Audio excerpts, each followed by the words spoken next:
today's top boxing news. Okay, we'll start with this. It's fight week. It's fight week for Skye Nicolson, the newly crowned WBC featherweight champion who will be defending her title against the Dominican Republic's own Diana Vargas, who, you will notice, has 2 times as many fights as Skye Nicolson, where Skye is 10-0, Diana is 19-1, a grand total of 20 fights, coming off a 3-fight winning streak. 2 times as many fights as Skye Nicolson. Seemingly more experienced under the hot lights, but that is against pedestrian-level opponents, pedestrian-level competition. That's saying that Skye Nicolson took more away from her fight with former champion Sarah Mahfoud than Diana Vargas took away from any of the girls that she's fought, because those girls she's fought, most of them, just ain't that good, which evens things out. It evens things out a bit. The classic matchup of the boxer versus the puncher. Skye Nicolson being the boxer, Diana Vargas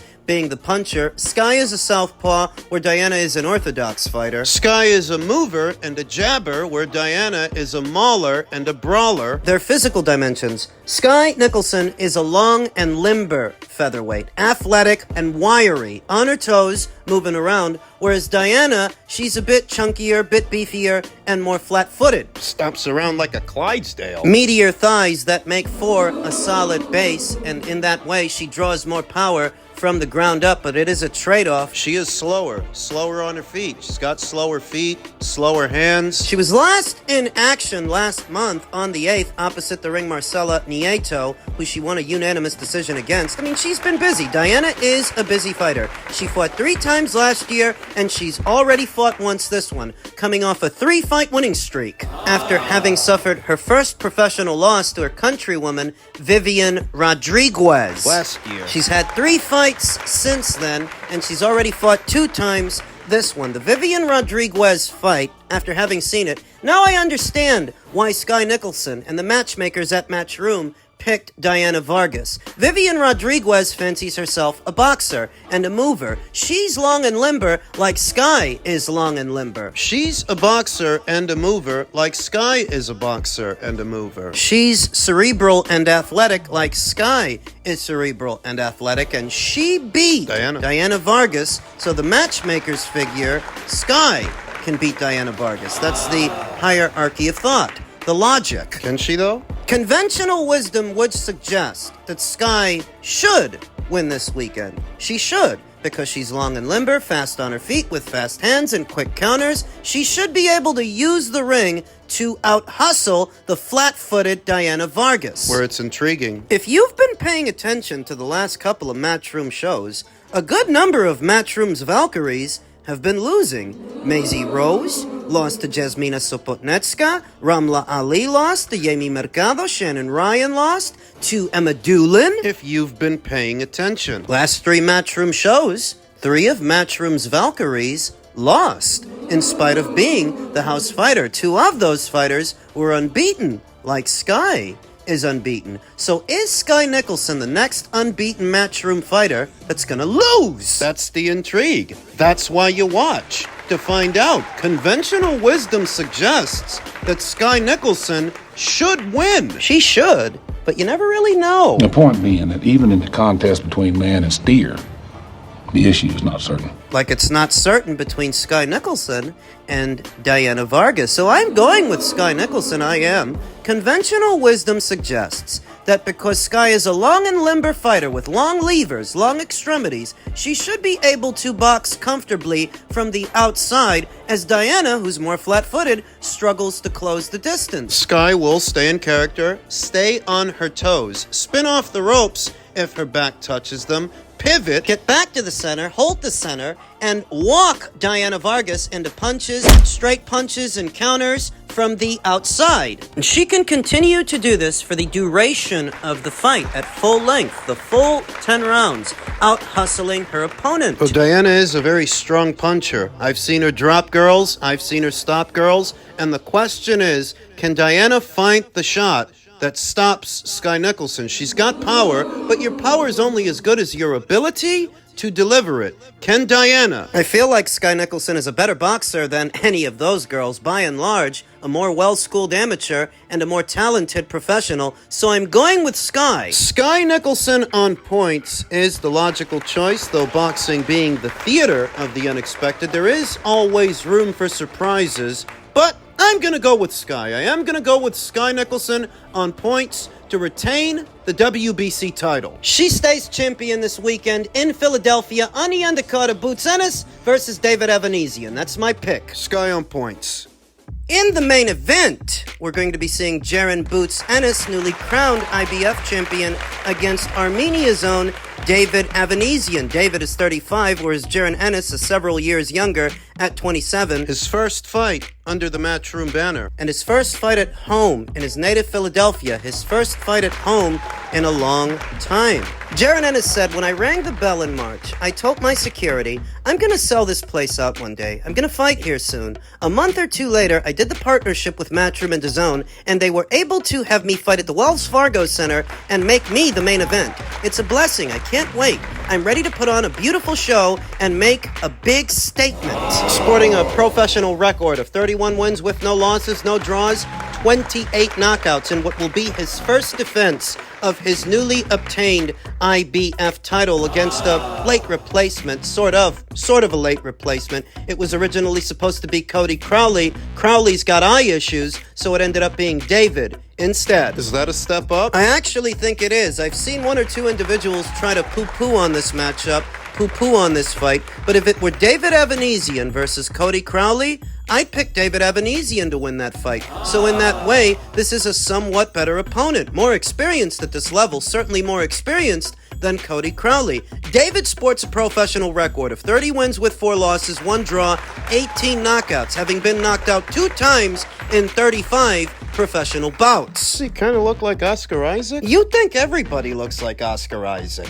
David Avanesyan, Jack Catterall. The guy looks like Oscar Isaac. What do you want? Last in action in December of last year, opposite the ring, Sergey Mbombo, who he stopped. Rather, Sergey retired in his corner after 4 rounds. He didn't come out for the 5th. In that way, David has seen action within the last 12 months. And he's only ever been stopped by top-tier, top-level guys. Stopped by Terrence Crawford, stopped by Igis Kavaliauskas. He's no slouch. You remember what he did to Josh Kelly?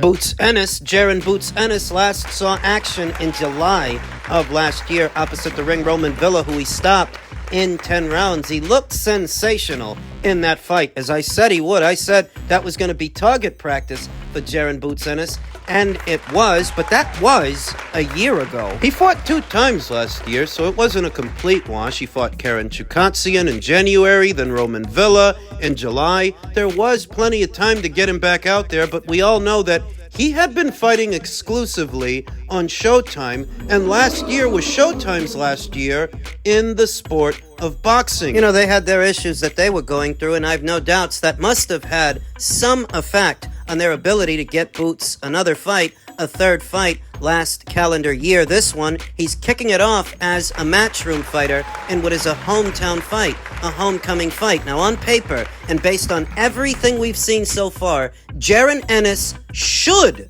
be able to knock out David Avanesyan. He should. But the thing about these homecoming fights, hometown fights, they don't always go to plan. You know, Katie Taylor lost to Chantel Cameron at home. Subriel Matias lost to Liam Barro at home. Giovanni Santillán lost to Brian Norman at home. They don't always go to plan. I don't know what it is. I don't know what it is specifically, but these hometown fights don't always go to plan. If you go back even further, Jarrett Hurd lost to Julian Williams at home so that Julian Williams could lose to Jason Rosario at home. It's an intangible that these homecoming fights don't always go to plan. That's one intangible. Boots' inactivity is yet another. That it has been a year since he fought, and this is a big guy. I mean, this is a big guy for welterweight. Two intangibles: that this is a homecoming fight, and those don't always go to plan, and that Boots hasn't fought in a while. Two intangibles. Though the reason I'm gonna go with Boots anyway, go with him to knock out David Avanesyan,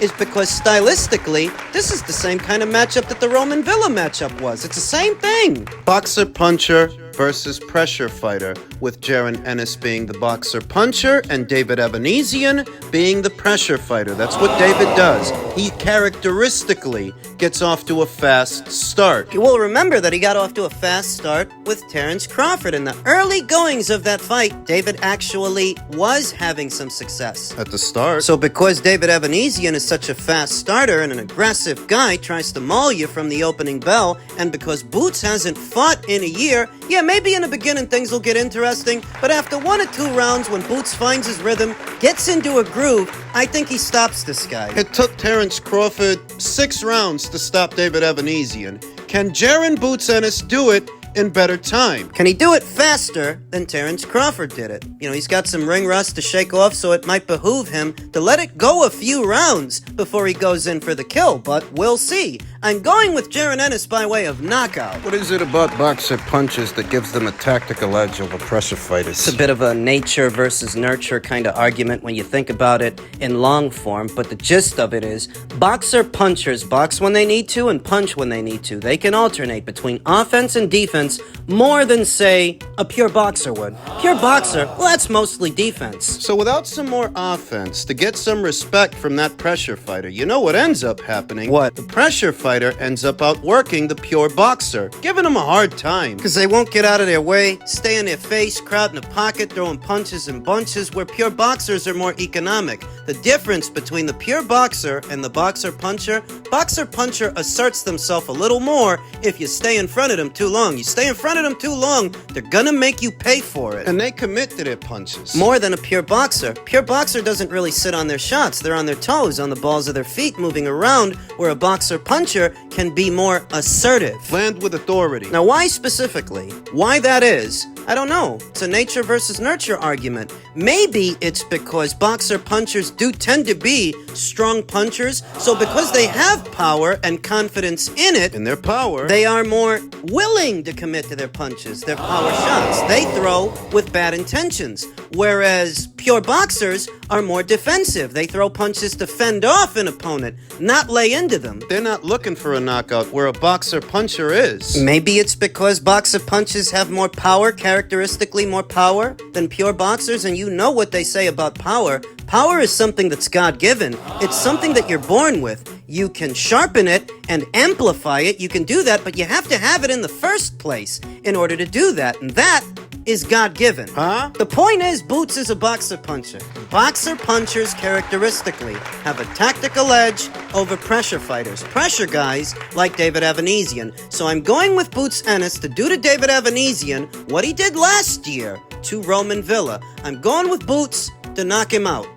In men's heavyweight news, on the heels of what was his 42nd first-round knockout of Alen Babic, Johnny Fisher's next fight will take place on the undercard of Jack Catterall versus Regis Prograis later on this summer, August 24th, in Manchester. That should be sure to bring in some tickets, some asses in the seats. Johnny Fisher is a draw, and everybody knows why. He's got a loyal following, and he delivers. I feel like British fighters have a better understanding of the relationship between fighters and their supporters. Yeah. Their fans. More so than American fighters. When I see what Shakur Stevenson's going through after his last performance this past weekend, and how he says that he doesn't care what the fans say, he's lashing out at all the critics, whether they're boxers or non-boxers, just spectators in the spectator sport. I feel like the British boxer has a better understanding of how this works, more so than the American boxer does, because it's more of a grassroots thing over there. When you think about Johnny Fisher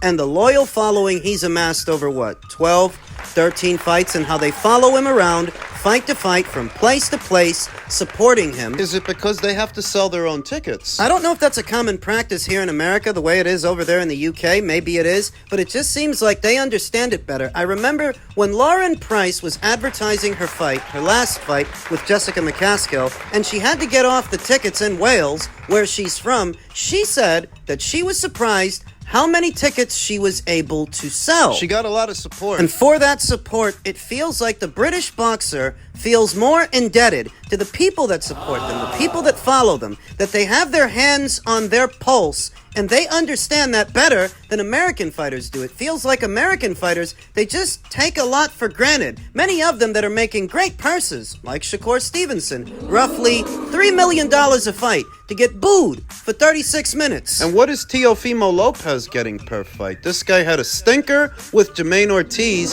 and a somewhat flat performance with a club fighter in Steve Claggett. What are they paying these fighters? And are these fighters responsible for getting off tickets to their fights here in America the way the British fighters are in Britain, in the United Kingdom? I just don't know. In any event, Johnny Fisher and his supporters, He makes sure they get their money's worth. and his following is growing after what was a 40-second knockout of Alen Babic, what was intended to be an acid test against the pressure fighter. He dispatched that guy in a short amount of time, short enough that you can get him back out there at least one more time before summer is over on a decent-sized show, a decent-sized card. Catterall versus Prograis. Who's he gonna fight? I don't think they're going to be too ambitious with the matchmaking here. We don't know yet, but I don't think they're going to be too ambitious with the matchmaking because this is a rather quick turnaround that he fought in July at the beginning of this month. He fought and he's going to fight in the following month. So I think it'll be another guy that he can take care of easy. It's all about building his brand,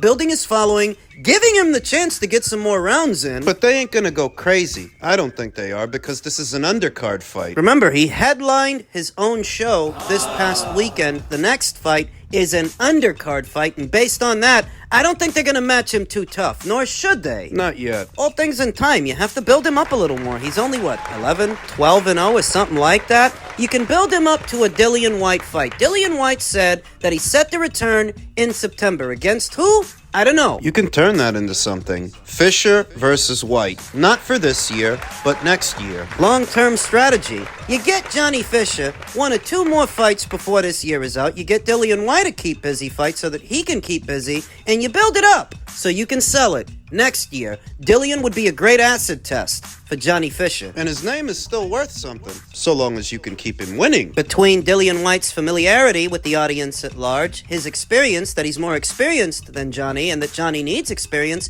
that's something you can sell next year. For now, Johnny's returning in August against an opponent that is yet to be announced. We'll find out who it is shortly.